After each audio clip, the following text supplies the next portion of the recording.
దేవుని వైపుకు తిరగడానికి ఇంకా ఎక్స్పైరీ డేట్ అయిపోయింది, ఆలస్యం అయిపోయింది, ఇప్పుడు ప్రభు వైపు తిరిగినా నా పరిస్థితులు బాగుపడతాయా అని ఎవ్వరు కూడా అనుకోవాల్సిన వీలు లేదు. చాలాసార్లు మనం దేవుని సన్నిధికి రావడానికి, ప్రార్థన చేయడానికి, దేవునికి తిరిగి సన్నిహితంగా రావడానికి ఎందుకు ఆలస్యం చేస్తూ ఉంటామంటే, కొన్నిసార్లు అపవాది వాయిదాలు మనస్తత్వం మనలో పెడతాడు. Not now, tomorrow, next week, next year, later, ఇప్పుడొద్దులే అని కొన్నిసార్లు వాయిదాలు వేస్తూ ఉంటాం. మరొక ఆలోచన విధానము దేవునికి దగ్గరగా రాకుండా మనల్ని ఆపేది ఏంటంటే, ఇంత నష్టపోయాక ఇంకేం బాగుపడతానులే, ఇంత కష్టం వచ్చాక ఇంకా నా జీవితంలో మళ్ళీ ఏ ఆనందము వస్తుందిలే, ఇంత లోతుకి నా జీవితం వెళ్ళిపోయిన తర్వాత ఇంకేమి తేల్తానులే పైకి, ఇంత దేవునికి దూరం అయ్యాక ఇప్పుడు ఏమి దగ్గర అవుదాంలే అని కొన్నిసార్లు మన జీవితంలో ఏదో ఒక కారణాన్ని మనం మనసులో పెట్టుకొని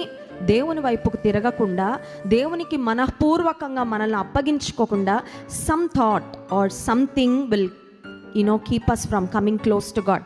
ఏదో ఒక మనిషో, ఏదో ఒక వ్యక్తో, ఏదో ఒక పరిస్థితో, ఏదో ఒక ఆలోచన విధానమో మనం దేవునికి దగ్గరగా రాకుండా ఆపుతూ ఉంటుంది. అయితే వాక్యంలో దేవుడు ప్రవక్త అయిన యోవేలు ద్వారా మాట్లాడుతూ, ఇప్పుడైనా it is not too late, దేవుని వద్దకు రావడానికి ఎప్పుడు ఆలస్యం అయిపోయింది అని భావించడానికి వీల్లేదు అండి. హోల్ హార్టెడ్గా దేవుని వైపుకు మనం తిరిగితే మనల్ని మళ్ళీ వెనక్కి తిప్పగలిగిన వారు ఎవరు ఉండరండి.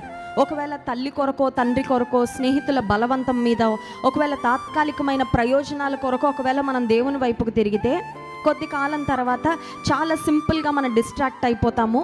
దృష్టి మరలిపోవడం చాలా చాలా సులభం.